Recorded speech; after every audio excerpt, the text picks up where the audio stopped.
Good afternoon. Good afternoon from the Palazzo Michiel here in Venice. My name is Peter McKeith, the Dean of the Fay Jones School of Architecture and Design at the University of Arkansas. And we're gathered here with our colleagues and partners at the European Cultural Center to celebrate the opening of an exhibition entitled South 40, Contemporary Architecture in the American South, which is now on view at the Palazzo Mora, the adjacent property and venue of the European Cultural Center. We're here as well to mark not only the opening of the exhibition, but also, of course, to continue the cultural events as part of the Biennale di Venezia, the Architecture Biennial in particular this year. And we have gathered under the rubric of a South 40, a fantastic group of architects from across the American South, 36 in number, some of whom you'll meet today as they introduce themselves in a succession of panel discussions, but some of whom are also with us listening in on the live stream back at home. And to those participants who are listening in and watching in on the live stream, we all want to say a collective thank you. Your work, as well as the work of those who have come to Venice, superbly represents your practices and superbly represents the vitality of American architecture currently in practice across the American South.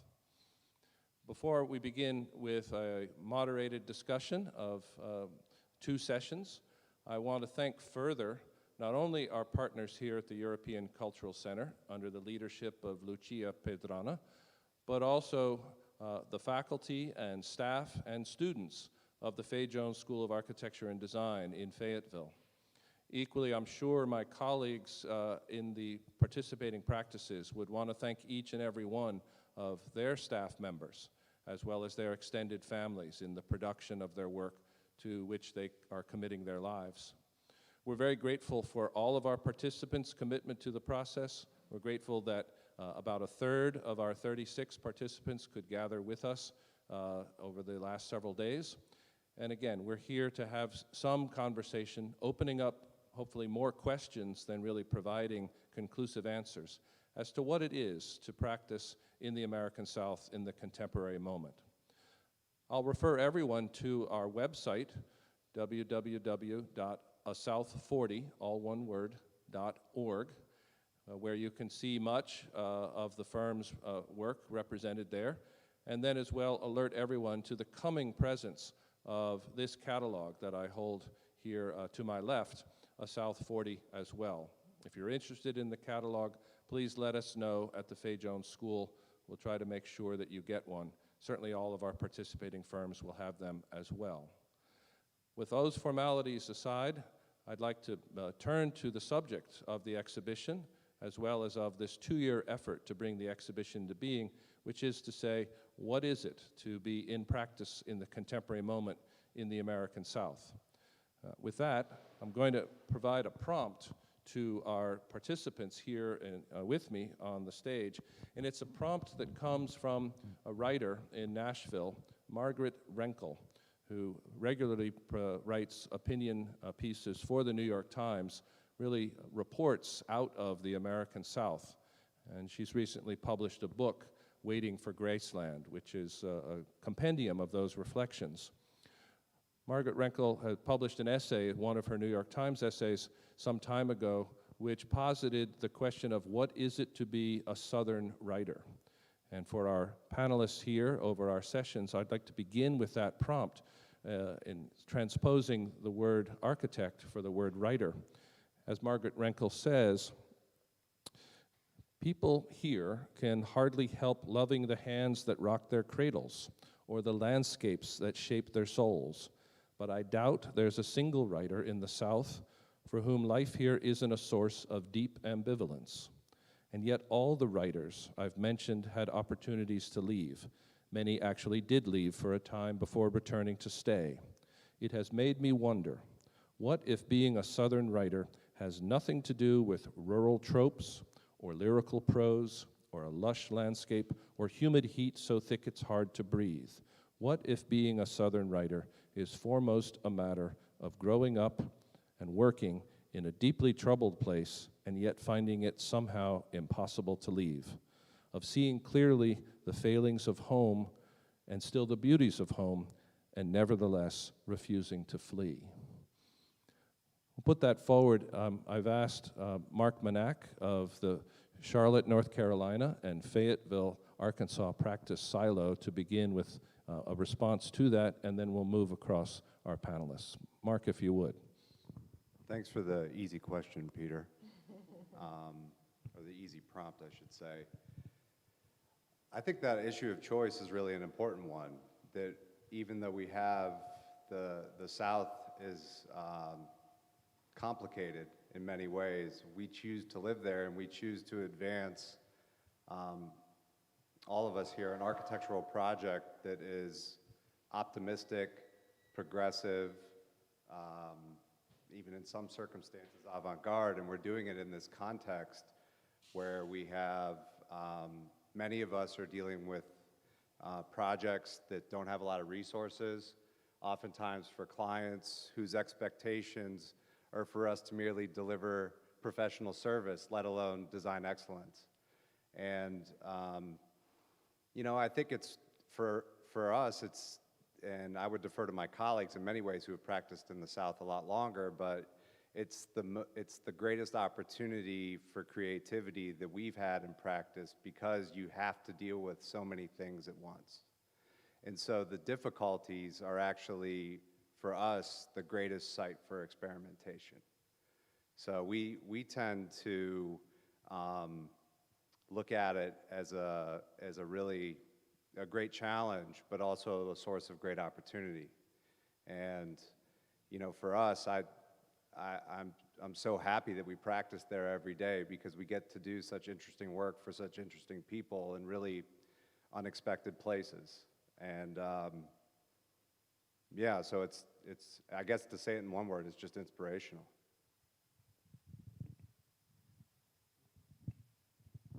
That's a good place to begin. I'll move over to Catherine Hogan, and if I'll ask our panelists to introduce themselves as they move forward. Catherine, please.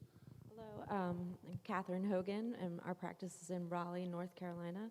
I didn't grow up in the South, but been there for nearly 20 years, and I don't think I would want to practice anywhere else. I really enjoy our context and our place.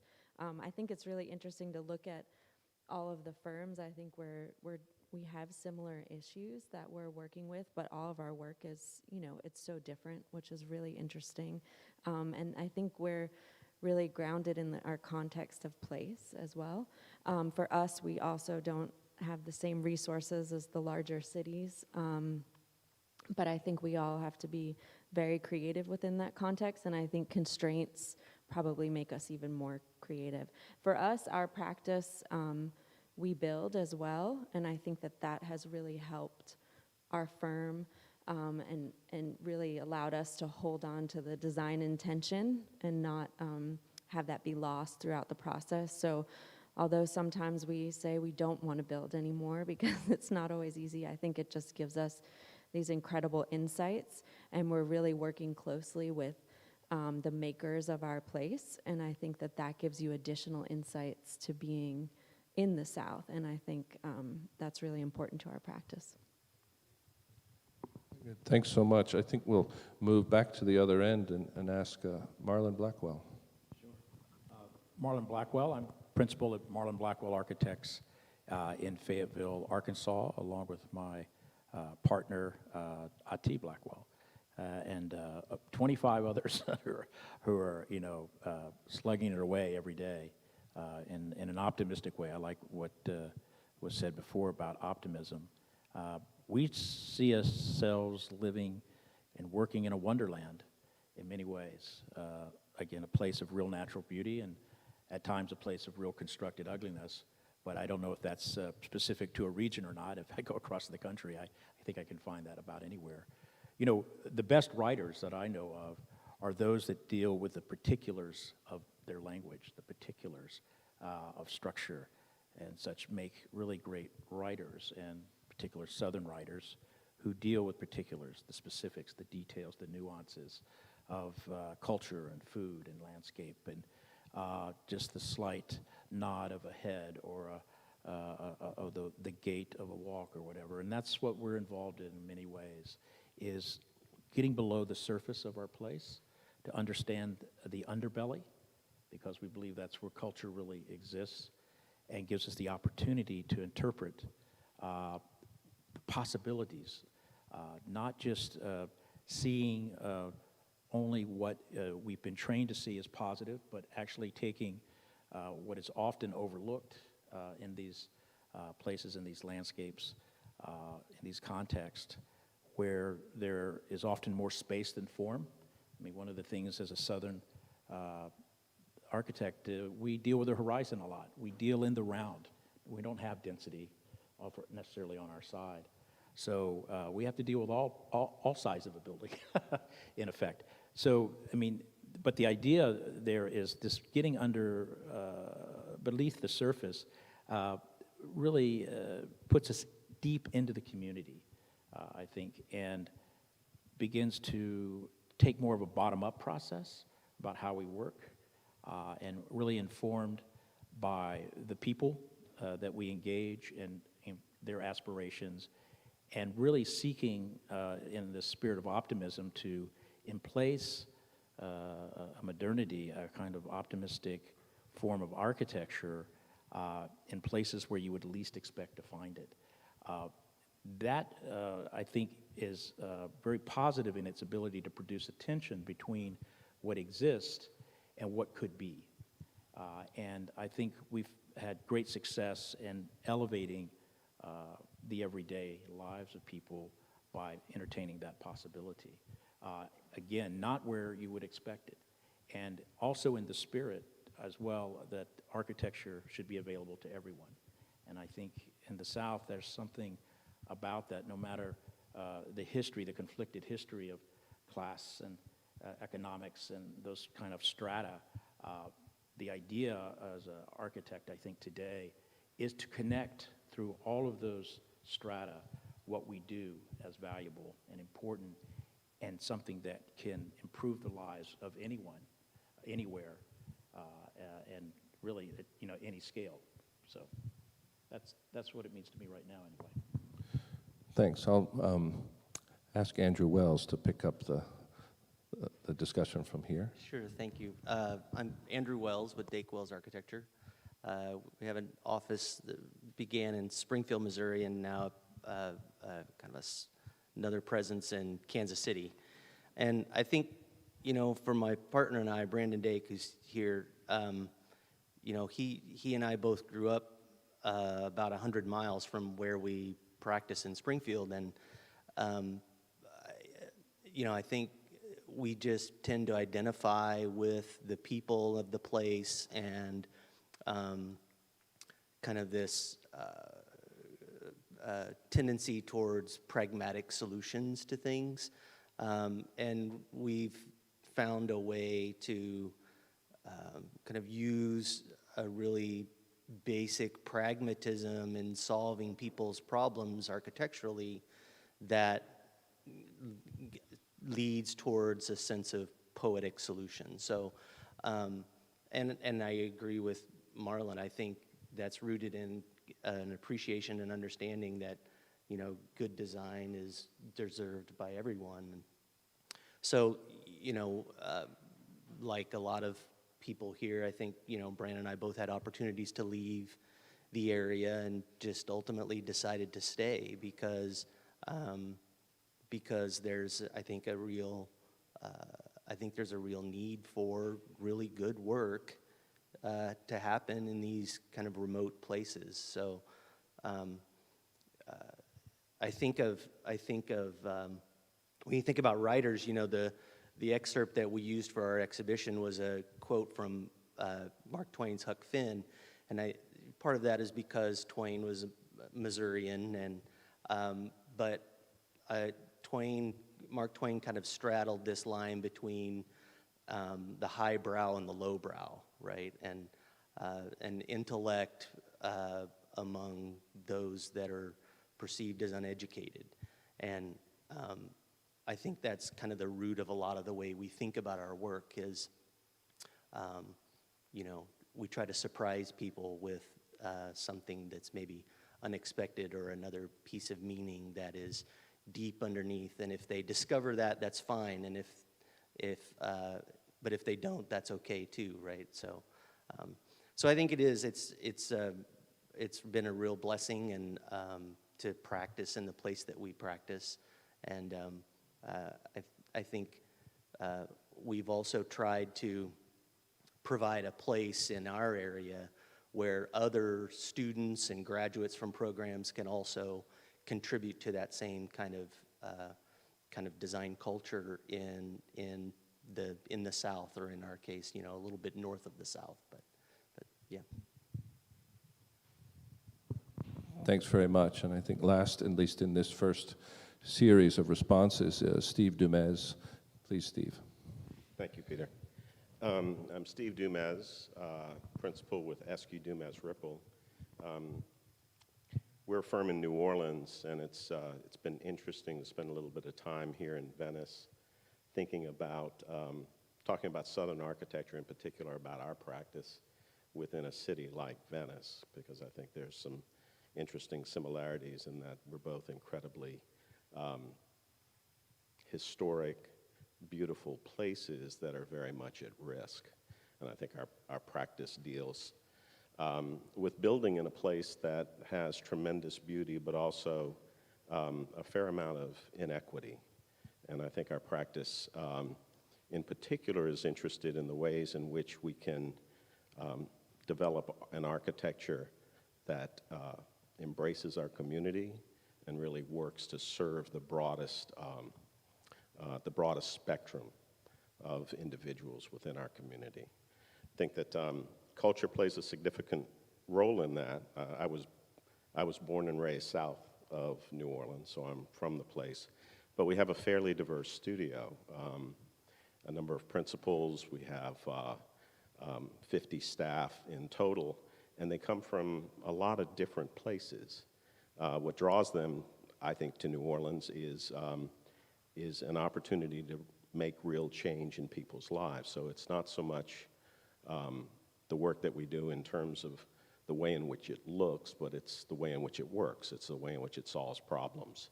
And that can happen everywhere as well. But I think in particular, we look at culture, we look at the, well, one of the quotes we'll often use is Faulkner's quote, "The past is not dead. In fact, it's not even past."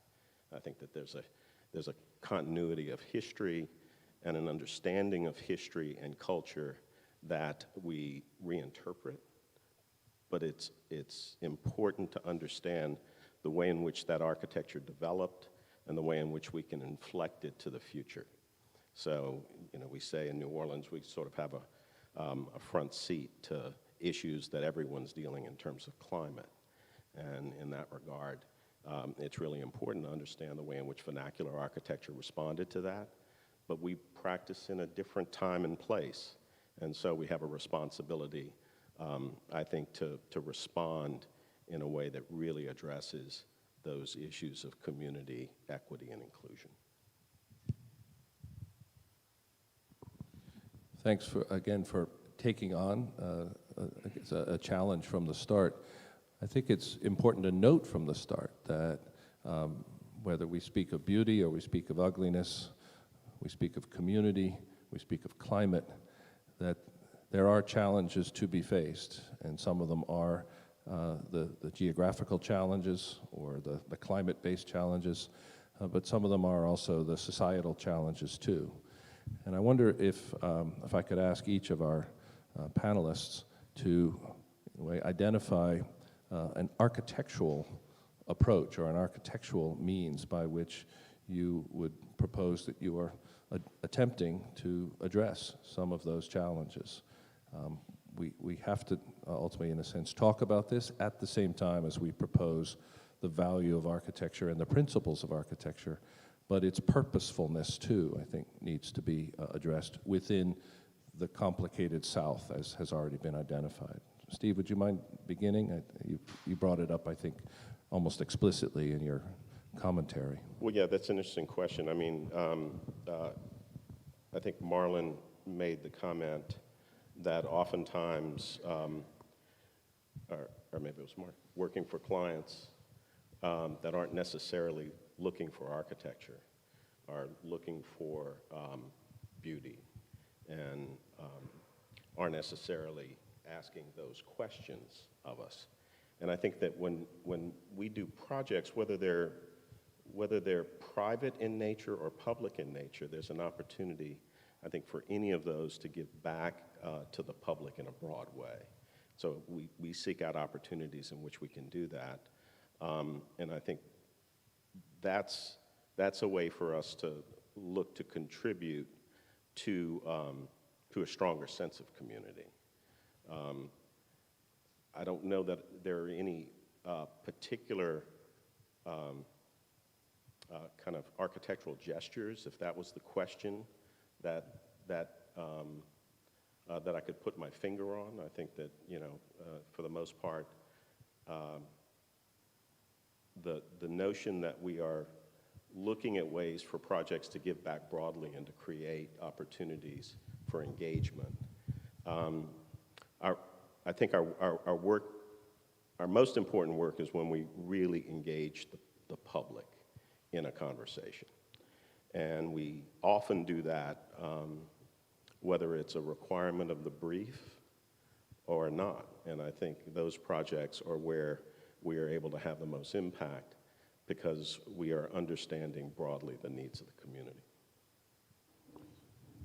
Andrew, please, and then Steve, go ahead and pass over, but Andrew, please continue. Sure. I mean, I can think of a couple of things that I think about that are kind of important to us, I would say, in virtually all of our work. One is that I think we pay a lot of attention to the spaces in between, the places that people move, and trying to find ways to kind of create collisions between people, and moments where people might be able to meet and interact with someone maybe that they either know or they don't know. And so we're trying to find ways to build relationships among people that may happen in those movement spaces, or they may happen through an aperture that you can see through one space into another space and catch someone's eye or attention. And so that kind of thing kind of works its way, I think, in virtually all of our work, whether they're public projects or school projects or university work or even the retail center, I think, that you mentioned a moment ago. That so we're looking for those kinds of things. And the other thing that I would say that we try to do as a way, to Steve's point about engaging the public, is we tend to kind of explore opportunities with materiality, shape and shadow and pattern and those sorts of things that might be unexpected, as a way for people to just become aware of their surroundings and the place that they're in. Marlon, we're going to pick up from there. Sure. I mean, I think we try to take a very common sense approach to the work. Not, again, just what it looks like, but also what it does. We may begin with the vernacular, looking, there's a good friend, Brian McKay Lyons, the Canadian architect, said, the vernacular is what you do when you can't afford to get it wrong. And so, we look at that sort of pared down approach to the climate and to material, local sourcing of materials, the ideas of duration of materials, things of that nature, that help from, I think, both from a cultural standpoint, but also from an economic standpoint as well, and makes, I think, helps the work feel accessible. I've seen that before, but I've not seen it in this way before. So it's a question of taking the world, your places is given to you, and then representing it on your terms as a gift in many ways back to the community, where you've taken account of their own perspectives on things, on how they choose to live or use the buildings. I think that's really, really important. We committed ourselves to developing language, to understanding the language of our discipline and how it is particular to place, but also is part of a larger universal discourse. And how we navigate between that, I think, is really important. Things like liminal zones, porches, things where there are people, there is shade usually. Where there are no people, there's no shade. So, a lot of the architecture we're doing now is a way to welcome you, is a way to get you to stay, to linger, to be cooled. You never have to go in necessarily, but you can be part of the experience, right? So it's something that's activating that in-between, I think, that Andrew is bringing up. So those are just tactics, but they're very important to an overall strategy, right, to humanize the architecture and make it specific to those who live in the places in which we work. Thanks, and Catherine. Yeah, I think a few quick thoughts. Some of our challenges is really convincing those who are, funding our projects that design matters and that this is really important to each place. I think in our work, we're always looking at the place and how buildings have weathered or lasted and how you make something that lasts. I think also that if people love, in a community love the building, they'll take care of it and they'll use it more. And I think that's really important, an important component of sustainability. And I would also say that, making connections to public space, but also landscape and working in an interdisciplinary way to understand ecology and our landscape as it ties into our projects is really important to kind of look at the next step of moving forward. Okay. Mark, please. First, I want to say hi to Frank, my partner in Fayeteville, because I didn't do that before, and he would be mad at me if I didn't do that. So would Peter. I'm thinking about kind of an ethical question relative to this, and the thing I think that people should appreciate about the firms that are collected here is we all play an outsized role as leaders in our communities, whether we want to or not. And people look to us in some ways, and in particular at the work that we do, as a kind of leading voice of what architecture can be in the places where we serve. So it's sort of like not just a political dimension of us being involved and being outspoken or whatever, it's really our work talks for the future of architecture and where we practice. And so Frank and I talk a lot about excess, and that seems strange as we're having a conversation sort of about resourcefulness as well, but for us it's a matter of kind of rethinking the standard of reasonable care that we're obligated to as professional architects, and sort of having an approach of being careful, or more like full of care rather than cautious. And so we're always looking for opportunities to show up more for our clients, regardless of who they are. And in some ways, no matter what, we are going to deliver something that we hope will be identity-bearing for any community that we serve, but also be an advancement of what we're interested in architecture as well at the same time. And I think that's what separates a lot of our practices in a South 40 from others, is because we're doing both at the same time. And I don't know, I think that this outsized role as leaders in our place is an important thing for all of us here. Yeah, I appreciate that. And the proposal of design leadership also seemingly leading to civic leadership. Each of our participants is, I would propose, deeply rooted in their communities, some through educational appointments, some through municipal appointments, and some through leadership elsewhere in the community. But these communities across the South are increasingly diverse, and there too I'd like to continue perhaps to pose the question of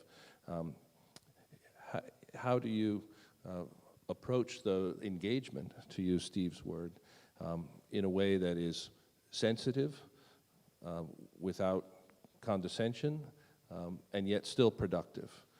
Because here too, I think I propose that there are lessons that we're all learning rapidly perhaps, but equally there are lessons that we would propose could be of transferable value to those listening in, no matter where they're practicing. So engagement, and engagement in an increasingly diverse world that is filled with increasingly complex challenges. And again, the typology may not matter here, the scale may not matter, but I think if we could touch upon that, the awareness that we have of that responsibility that comes from this leadership position. Catherine, you've got the microphone to my left. If you. Sure. I think, really we work on a lot of different project types, so it's always different. And I think, to be a really good listener is very important, and to really understand your place. But every client is so different. I think we've been really, over the past 6-7 years, we've really been trying to focus on more public and institutional work, I think, for those reasons. But working with public schools and then also universities, there are different ways of engaging.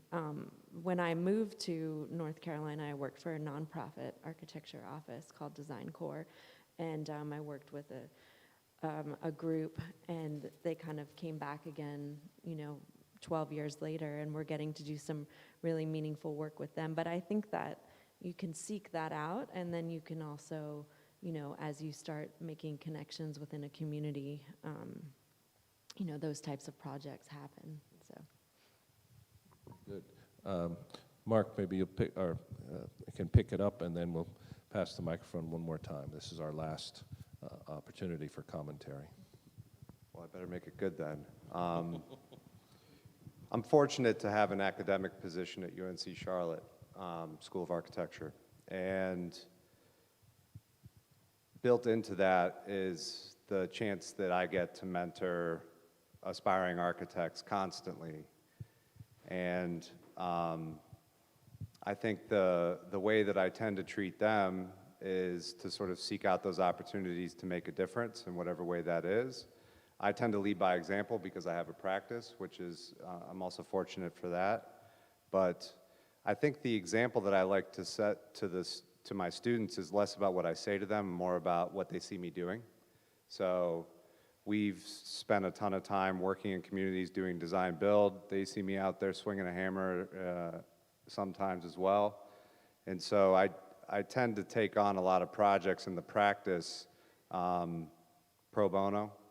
And I think that the students see me, hopefully, and Frank as well, sort of putting our money where our mouth is and seeing where we commit our time, and seeing how we choose to sort of lead by example. And I don't know, I tend to think that for us has been more meaningful than any kind of source of teaching or anything like that we do in the classroom in some ways. So we, I guess, do it by being an architect and a builder. Great. Thanks, Andrew. Yeah, I think that's a great point, and kind of touches on what I was maybe going to try to say about our practice is, as the kind of leadership in the firm. Brandon and I are both very engaged in the community on a variety of boards, and the community improvement district, and frankly involved in our churches and doing work there, and all of those sorts of things. But one of the things that we really try to do is encourage our staff to do the same thing. And we have a lot of our young staff, especially, or one young man in particular has started a whole Better Block movement within our community, doing really great things in the downtown areas, and people serving on other nonprofit boards. And so I think that's really probably the most powerful thing that we can do as a practice, aside from, we do some pro bono work for nonprofits and things, men's homeless shelters and all of that sort of thing, but to kind of take what we know and how we think as architects and put them into decision-making roles within the community on those volunteer boards, I think is extremely important, whether they have anything to do with buildings or not. That sort of kind of broad thinking and visionary thinking on those committees is really useful.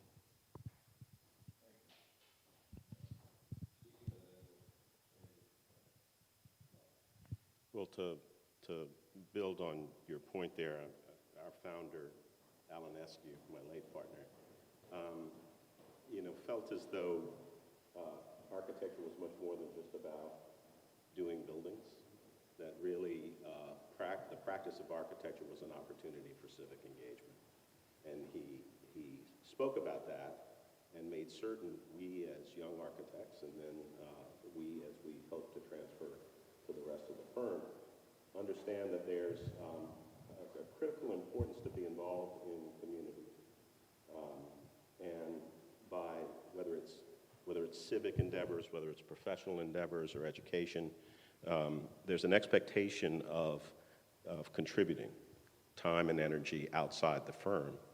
And I think that to get back to the question of who we're building for, it gives us an opportunity to understand a lot more about the community that we're building for, because we're having conversations with them that aren't about projects. They're about issues that are important to them outside of architecture. And I think it affords us an opportunity to bring that back into the practice, to understand the needs and concerns of the community, and hopefully in that way our projects can contribute much more broadly to civic life, and so that's the intent. Thanks. Marlon? Sure. What we try to do with any constituent group that we're working with is to listen very carefully and then to act boldly through a deep understanding, not necessarily of what their needs are. We never go in and when we're talking to a community or through engagement to what do you need. We really want to, tell us your story is how we approach it. And with that, we discover why they're there and haven't left, in the way that why we're where we are and haven't left. We understand what their hopes and aspirations are.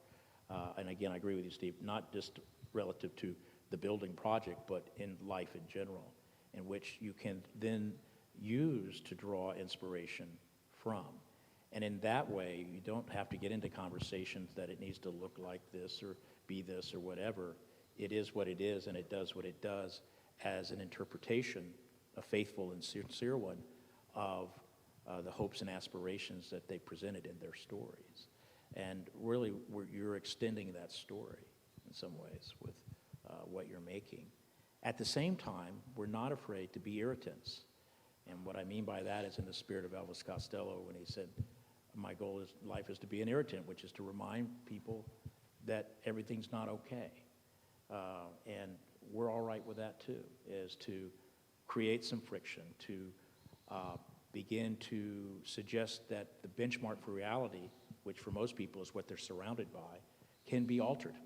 And that there are all alternative models that we as a practice, we as a profession can present to help others ask the question, how might it be otherwise?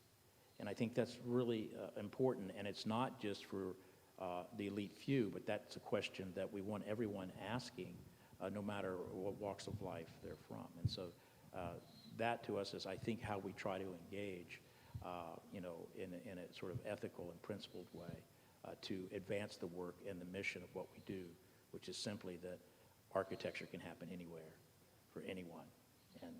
And I think most folks get that.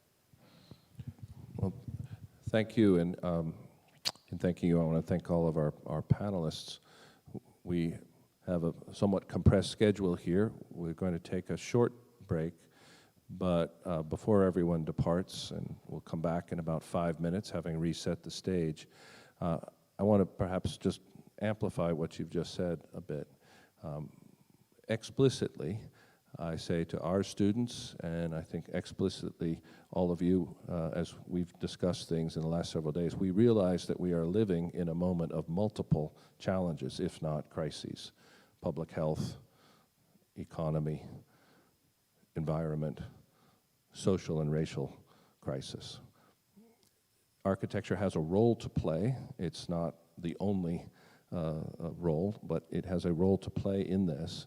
And what you've suggested, Marlon, is that in a period maybe particularly of crisis, that the role that architecture can play is to propose alternate ways of thinking, alternate ways of acting, alternate ways, we'll say, of constructing new realities in order to address those crises.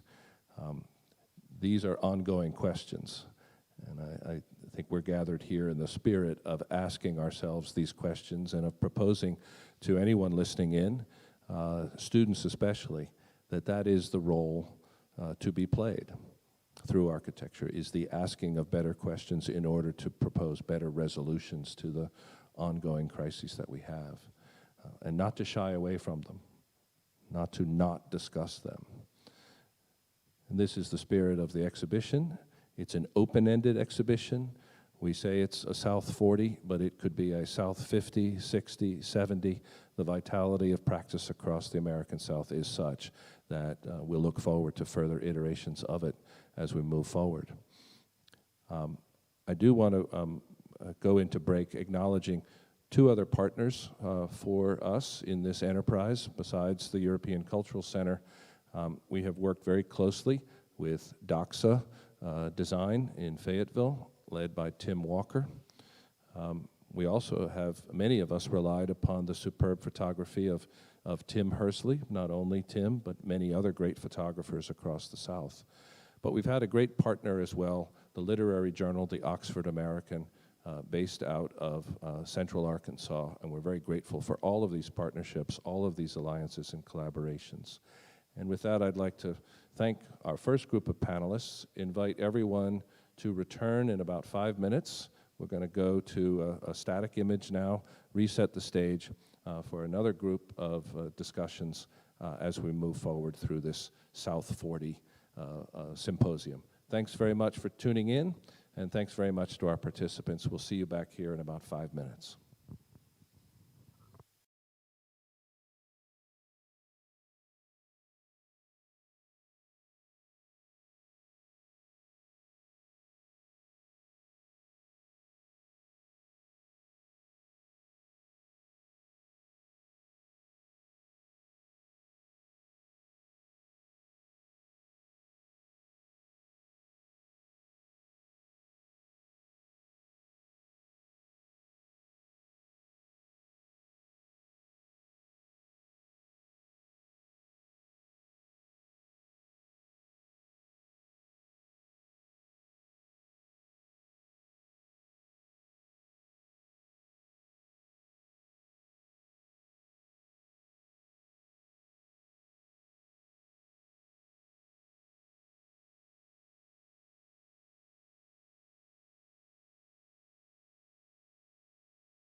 Good afternoon.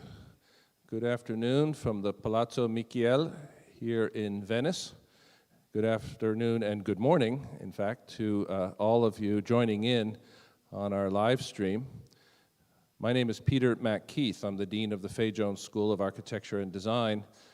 And together with Modus Studio in Fayetteville, as well as with the Oxford American Journal in Central Arkansas, we're very pleased to bring you in to an ongoing, almost 2-year conversation that we have been having with an extensive number of practices of architecture across the American South, collectively brought together here in exhibited form under the title of A South 40, Contemporary Architecture in the American South. The effort of the exhibition is paralleled by a website, www.asouth40, all one word, .org, as well as with a very fine catalog, which we've just brought forward on the occasion of the exhibition. But we're here today, and in fact over the last several days, to begin a series of conversations about practicing architecture and landscape architecture at that across the American South, what it might be, what it could be, or even what it should be. We have gathered here in Venice approximately 1/3 of our total participants in the exhibition, and those of you who've been listening in earlier in the hour have heard from five of those participants. Now we have a second session and a second group of 6 participants to engage in a similar form of moderated discussion. Before we begin with a prompt to all of our participants, I want to again express my thanks to the faculty and staff and students at the Fay Jones School of Architecture and Design, University of Arkansas. I want to thank our other participating firms who are not able to be with us today here in Venice, but who I hope are listening in. We recognize the work that you are doing day in and day out as much as the participants here are doing. We're very grateful for your participation, and we look forward to being with you in another venue, hopefully soon, to continue these conversations. With further gratitude, I want to acknowledge our partnership here with the European Cultural Center under the leadership of Lucia Pedrana and her superb staff. We're always grateful for the hospitality and the organization that they provide us. All that being said, let's turn to the matter at hand, which again are considerations of what it is to practice in architecture in the American South. And my prompt to our participants is the prompt I used earlier, which is one from the writer Margaret Renkel, located in Nashville, Tennessee, who writes often for the New York Times with dispatches, so to speak, from her life in the South and her observations upon it.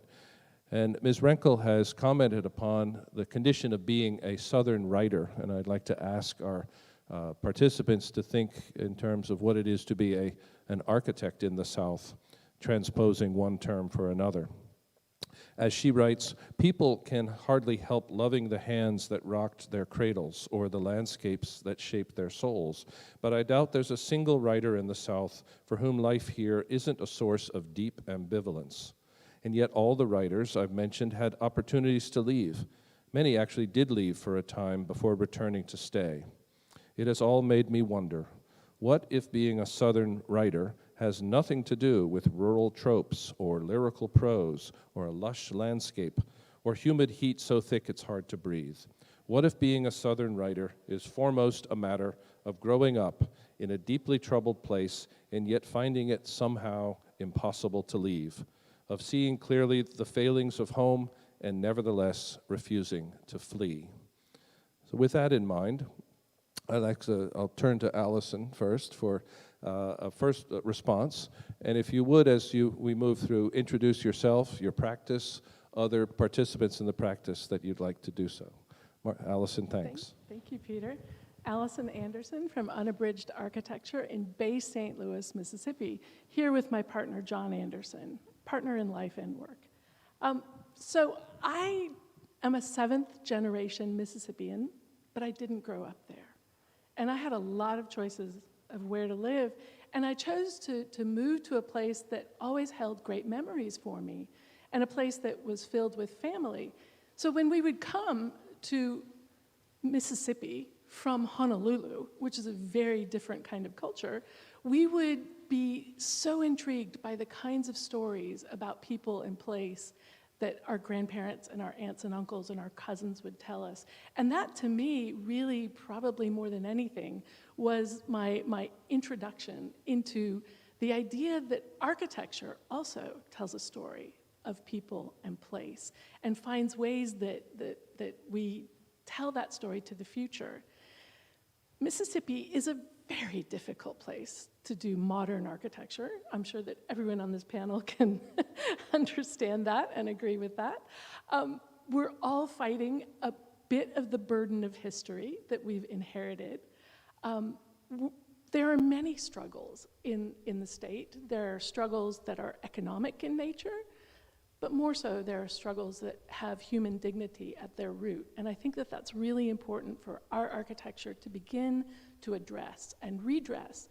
We have other challenges as well, climate challenges, and so much of our practice has been about adapting to the climate and preparing for the future in ways that are more generous, I suppose, than maybe the resources that we have at hand. So that's always the challenge, is finding ways to do more with less, to mend the conditions that we're inheriting and find ways to create new places that are really important for people to live.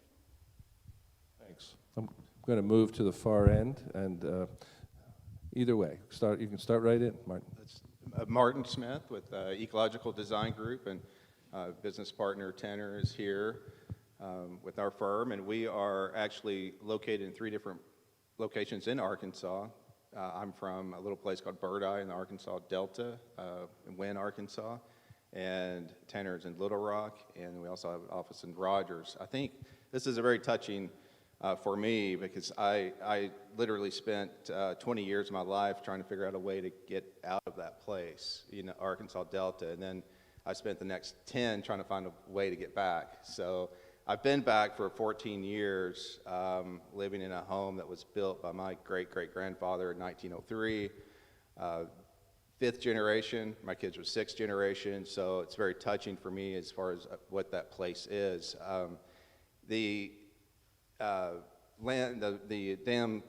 Dam Swamp Act of 1873, 1874, was the reason my family came to that place, and it's interesting because they had a big impact on the clearing, the draining of the wetlands and the clearing of the land, and turning it into to create mass agriculture, right? So I'm back now replacing what my ancestors started to destroy 125 years ago.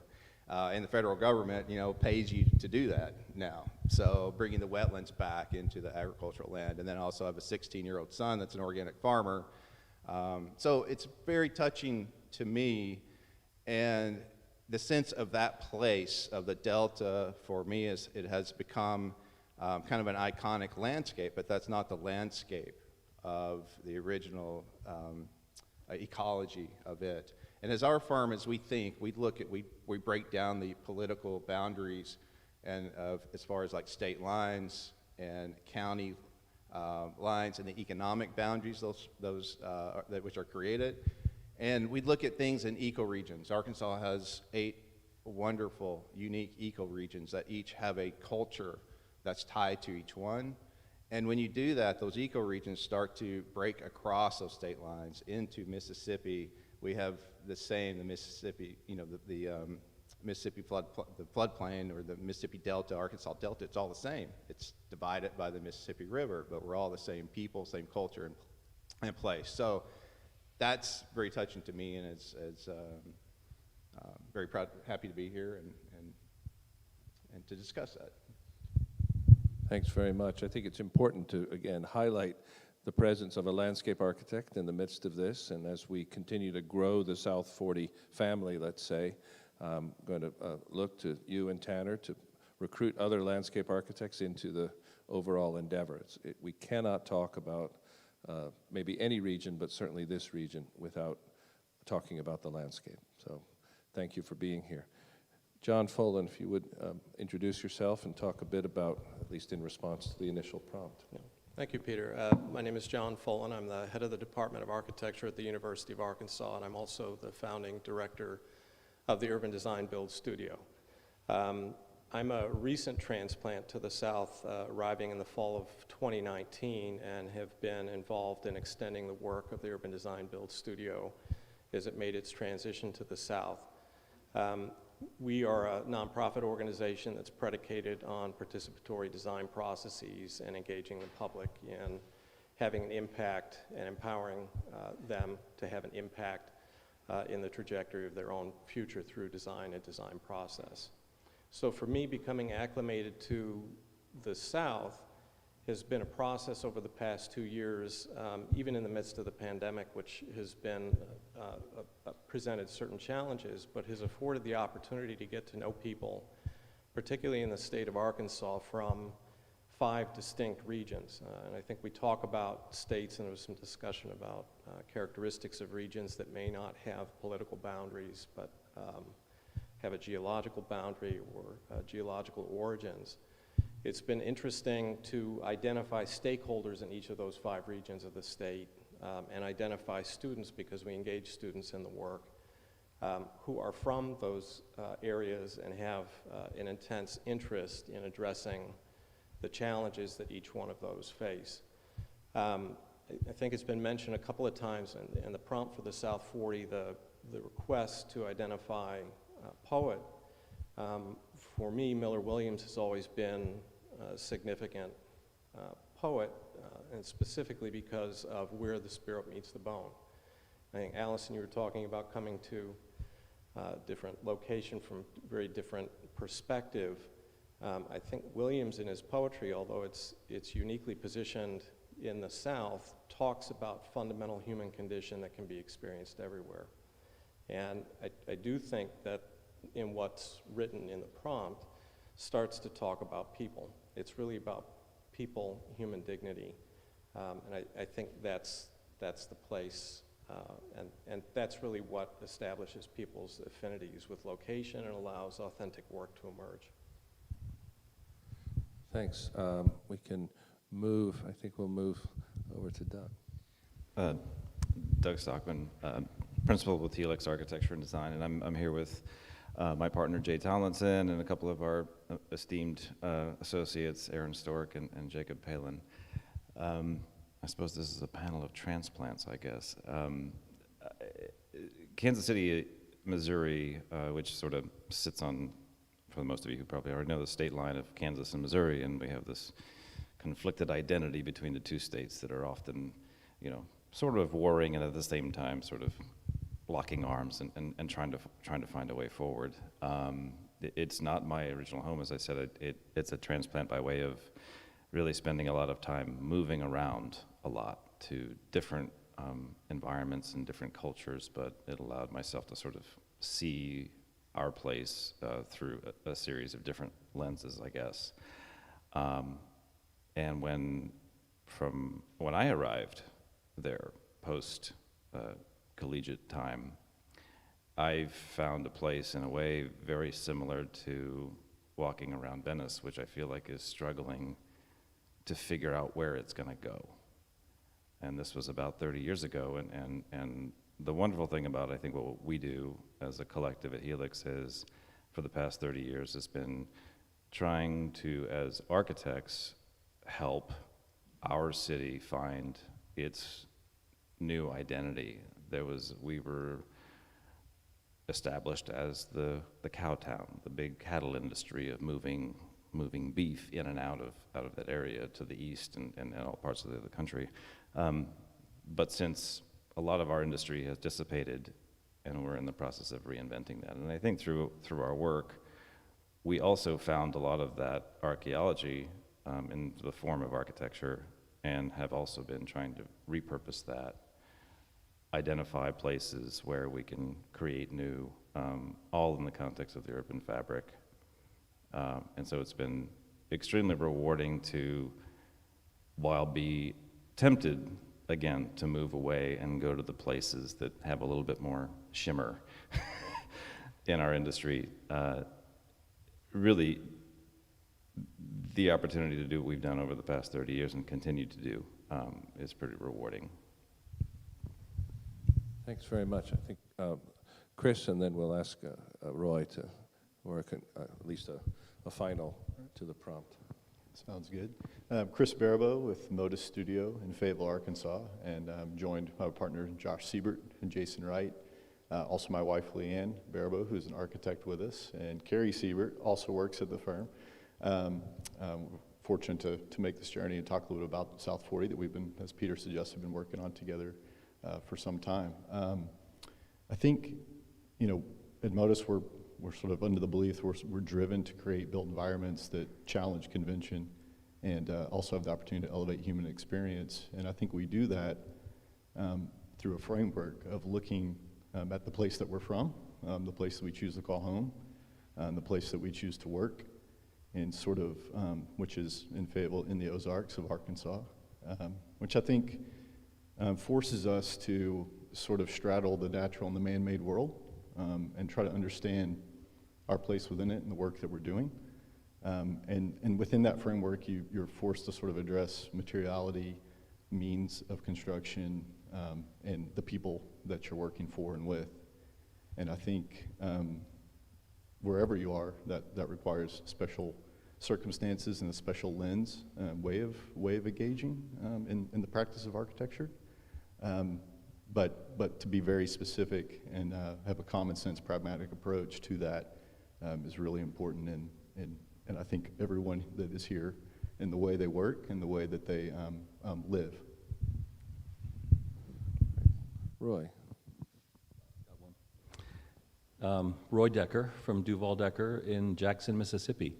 My partner, Anne Marie Duval Decker, is not here with us, but she's a better part of our strength. So we're a 15-person firm of talented individuals that really believe that what we do matters, and then the question is, how do we make it matter? So the prompt, the proposition of a writer trying to sort through what it means to be a Southern writer, what does it mean to be a Southern architect? So, I think you have to kind of acknowledge that this is an agriculturally founded South, that the soil has been worked, and it's rich and fertile, and it's been transformed from timber to cotton and to catfish. But largely that history that has nurtured the economy in the place has also been at the exploitation of African Americans throughout hundreds of years. And those inequities, as the writer suggests, are a troubling duality to deal with. Those inequities persist in lack of opportunity for education, lack of opportunity for economic mobility, lack of access to credit. So our communities that we work in are plagued by inequity and injustice. So what does it mean to matter, I think, in the South, is we have to work on the problems that matter. And communities are not healthy and not robust if they're not diverse and equal. And we have 6,000 years of history to see communities that last are always diverse and always complex. And the ones that aren't, the one that strategically or segregate their communities die off. So in the United States, we have not created the great society that was promised in the Declaration of Independence. So the question is, what do we work on? We work on that problem in our local communities. That's what we try to do every day. I appreciate the forthrightness of this because I think by our own discussions and our own admission, we have this work to do as let's say, a professional affiliation of practices across the South. How do we address those inequities? How do we address that longer history of exploitation of the land and an economy built on exploitation? What can we do in architectural and landscape architectural terms to really work in that way? You've been working recently on a project. I just want to use that specific knowledge, ask you to talk about that because it raises other issues of what an architecture practice can do to be active in the community in these ways. On the spot. So I'll go back to your two earlier questions with the earlier panel. You asked, excuse me, you asked what's the form of intervention that could be meaningful, and how are these problems architectural? So I want to acknowledge Shannon Gaithings, one of our staff architects and project managers, who just discovered, she shared with me Bell Hooks's writings on the structures of power in Western civilization. Institutions were designed after the French Revolution to control society, to build systems that could, in fact, function and distribute power and build economic systems that could work in civic organizations. But they're founded on a privileged few holding power. And Shannon just wrote this wonderful essay about if we're to pursue the idea of equity, we have to open the center of power, because it's a protected territory, and allow the margins, those that are pushed to the margins, to enter the center. And we have to make space. So those of us who are privileged, who operate with means, we have to make space, and we have to be conscious of our own bias as we open to opportunities to others. And I think that's an architectural problem, opening the center and making space for the margins to be valued. And you can make plans, and you can make sections, and you can make city organizational spaces that begin to experiment with that simple idea. You get me started, I'll keep going, but there's others. No, I think this is an important and maybe eternally and insufficiently answered question always. But I think the fact that each of us are approaching this now more than ever, perhaps, with a sense of urgency and a sense of responsibility is one dimension of the conversations that we've been able to have. Altogether, as whether we're a transplant or whether we're 7 generations, there's a community that we're working in. And I wonder, for the sake of our larger audiences, if each of you in your own way could talk about what is generally called community engagement, the ways in which you approach an increasingly diverse community across the South, the ways in which you, in a way, decenter the authority you have, and in fact, thereby produce more meaningful architectural response. It can be as specific as you wish, a project you're working on that's really with those ambitions. Martin? I'll jump back in. And as a landscape architect of this group, I want to say thank you for inclusion of landscape architecture. And I think, as you mentioned earlier, Peter, it is very important that we set an example and something that we think about as far as what we want, how do we want to be perceived. We want to look at pioneering a resilient design as far as the landscape goes. Immersion of architecture into the landscape and reflection of the landscape of the architecture and landscape is very important to us. And the community aspect of it, obviously, with my history and background, but I also want to mention that we're a firm of 15 people, and as we are spread across the state, we are bound to those eco-regions of working. That's our place. So talk about, that's our bigger community. That's what we have focused on, and we want to make an impact in that area. And our employees, for the most part, I would say, of those 15, 14 have grown up in Arkansas. It's kind of similar as me, left that place, worked in the bigger cities, the bigger firms, but came back because they wanted to be close to their families and raise their families in the place that they grew up and knew. So I think that really creates a culture within our firm of giving back to the community that you grew up in. For me in particular, as far as a practice, it's the ecology of a place. We've gotten away, the economy of the landscapes I was born with thinking that they were wrong. So it's always been inbred in me, knowing that we need to be indigenous to the place. Our landscape should be working for us. We should not be working for them. So we utilize the landscapes to handle the stormwater issues that we're having in today's world, and with the additional rain events. I mean, the 100-year storm events are every 2 years now. And so how are we mitigating and handling the stormwater? It's very important to us. And then while we do that, let's put the right plant species in the right place to help with that. So, and that goes back to a food security thing, pollinators, and even edible landscapes for our communities, so it's available for all. And then on the other side of that, and it really is interesting to be here in Venice and move, you know, landscapes are very dynamic space. They're ever changing. You have to design them to adapt and evolve.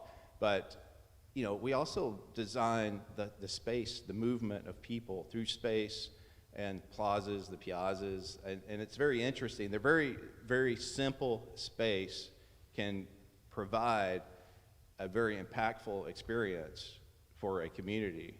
And I think sometimes we need to dial back a little bit and become more simple with what we do, so that we are designing spaces that can endure what we're seeing happening, and they can be adaptable and flexible over time. Great, thank you. I'll pass to Chris. And yeah. I think I said earlier, or mentioned earlier, about the idea of sort of challenging convention, and I can look at some of our work in K through 12 public school work. I mean, Josh and I both grew up in small rural towns in Arkansas, small public school system, but you know, you go to a rural town in Arkansas, or really lots of places, not just unique to Arkansas, but the public school is the center of that town. It is the number one thing that people invest in. And for us, going into a place to perform a new project, whether it's a middle school, high school, whatever it might be, and sort of challenge that convention of what's been previously provided, and look to see how our work can actually impact that community in a positive way. I mean, the top thing that people are going to invest in rural towns is typically their public school, and so really putting that money to the best and highest use and being a good steward of that is really important, not only for the children that are going to be in those buildings, but all that are part of that community, but the community as whole, since it's the thing it's the space they tend to rally behind. And I think as we sort of challenge that convention, we also want to implicitly encourage sort of sustainability in that. I mean, we believe that sustainability is sort of inherently found by creating a place that people choose to support and love and take through the decades that the architecture is going to be there.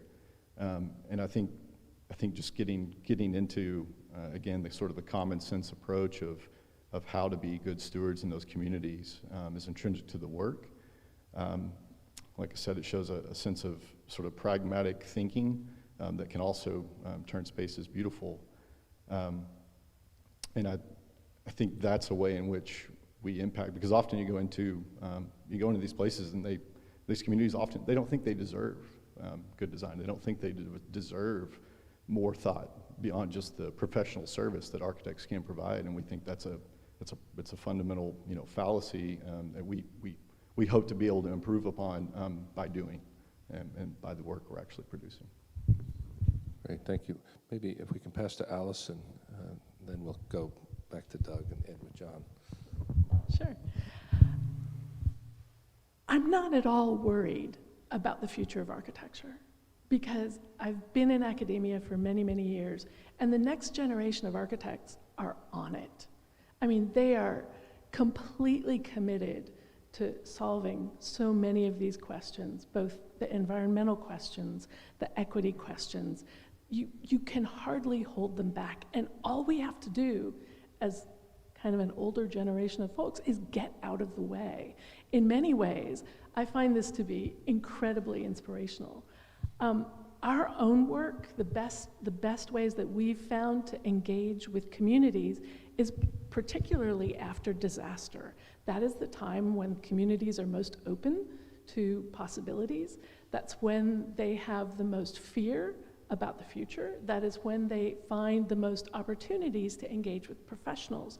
And so in time after time, We've seen this. We worked in Mississippi following Hurricane Katrina and held thousands of meetings in our homes, in our, flooded out community centers, on the beach, wherever we could find people and answer questions that are really architectural in nature. What should I build back? How should I build back? These are really important questions. After Hurricane Sandy, we led a team for Rebuild by Design, and we had the opportunity to meet not just with the top-down sort of government leaders, but with the grassroots people. And we had to find ways to solve their daily problems as well as the big storm event challenges. We did the same thing after Hurricane Isaac in Houston in the disaster recovery. Multiple storms. They continue today. So this is our landscape. Our landscape is constantly challenged, right? And we just have to find ways to talk to the people at the grassroots level and find ways to provide multiple benefits for any architectural solution that we offer so that it really responds to all of their challenges. Thanks. Doug. So I've been thinking about how to respond to this question after listening to all of you speak so intimately about your neighborhoods and communities. And I think I'll go probably back to this notion of us striving to reinvent who we are. And maybe I'll root it in this, that Kansas City historically was a deeply divided city racially. There's a very clear north-south line represented by a specific street that was designated blacks here, whites here. And we have intentionally gotten involved in architectural projects that endeavored to cross that line and to bring good design to communities that haven't seen any design in decades. Or potentially even never since those initially settled. So that's one point that we try to intersect community in. But as the city has been evolving of late, it's also becoming even more diverse. We have a small refugee population that is growing in a part of our downtown core, and that is diversifying. In fact, one of our Jacob actually lives in a historic northeast part of our city that is becoming Hispanic and Vietnamese and a variety of countries from the Middle East that are all sort of settling in this area. And I think about what he does at a community level, which is to help coach his local soccer team, which his kids are involved in. And he was describing to me yesterday how I don't know what language to speak. And so there's, one could argue the beauty of soccer is that it transcends all languages. But that's yet another level that we're engaging the community. And then we, as a city that's, again, trying to evolve, our arts community is extremely robust. And we sit on a variety of boards and committees on institutions that are within our environment that really have created a whole new value to who we are. And anyone who visits our place, I think you'll see that the evidence is there. In fact, we ran into Moshe Safdie this afternoon, or some of us did, at the Biennale. Jay mentioned how he lives in the shadow of the Performing Arts Center. So these are just a variety of levels that we try to engage our community in, both economically and throughout the variety of ethnicities that we have that's ever evolving. Wonderful. You certainly won't hear me saying anything against the idea of soccer transcending just about every other thing in the world, but that's a separate discussion. John, one other response. I think one of the fundamental core attributes that has to be present is trust, and that's established by being present. And so if you're not present and you're not there consistently and you don't demonstrate that you can listen, there's no way to address these challenges. And I think that There are challenges that are associated with projects where we can do things with projects, but then there's a longer view challenge that we have about how do you engender sensibilities and how do you engender, we talk about people not expecting for design to involve them or not expecting a role in design. It becomes our responsibility to design those opportunities for them. I maintain a very small private practice that I do work through, and work that comes to the Urban Design Build Studio when we engage with communities. The distinct lens that we develop that through is whether or not we can identify a fee for the work. In other words, is the challenge outside the bounds of what somebody else might be able to do. And part of one of the factors that comes into developing those projects and speaking to those projects is how much time needs to be spent designing roles for community members in the process so that they can be engaged, not only in the design process, but in helping to implement the project, because that becomes as important as anything, particularly when we talk about cultivating youth and bringing youth in from preteen age so that they understand that design is a possibility. Great. Thanks very much. I'm aware of our, our promised duration here, whether it's 5:30 here in Venice or 11:30 elsewhere in another time zone, but I don't want to be conscious of people's schedules altogether. But in a very swift summary of what we've heard about practices that are investing in trust, practices that are investing in dignity, practices that are investing in community, practices that are investing across many generations, in a sense, reinvesting in a landscape, and practices that are certainly focusing on equity and on really attaining a kind of a built outcome for the greatest number, for the greatest good. And I will never claim, and I don't think any of you would claim, that those are exclusive to practices in this particular region. Hopefully they are transcendent, but they are a common cause here. This is one thing that has become very clear over the course of the last several years in developing this exhibition. And there is hopefully some optimism to be gained from that common cause, or finding that common cause, as well as some common purposes altogether. So on behalf of our participants here in Venice, all of our participants listening in from their offices and practices in the US, everyone else listening in, I want to thank you all for your commentary today, for jumping into an open-ended series of questions. We will continue the South 40 effort, continue to grow it in ambition and grow it in outreach. And in conclusion, a last word of thanks again to our partners in the United States, the Oxford American in particular, also DOXA Graphic Design in Fayetteville, who produced everything in the exhibition for design, as well as the catalog and the website. And I very much want to thank our partners here in Venice, the European Cultural Center, a superb staff who's made this afternoon possible and made our effort possible. With that, thanks very much. Commend you to your mornings or our evenings, and be well. Take care.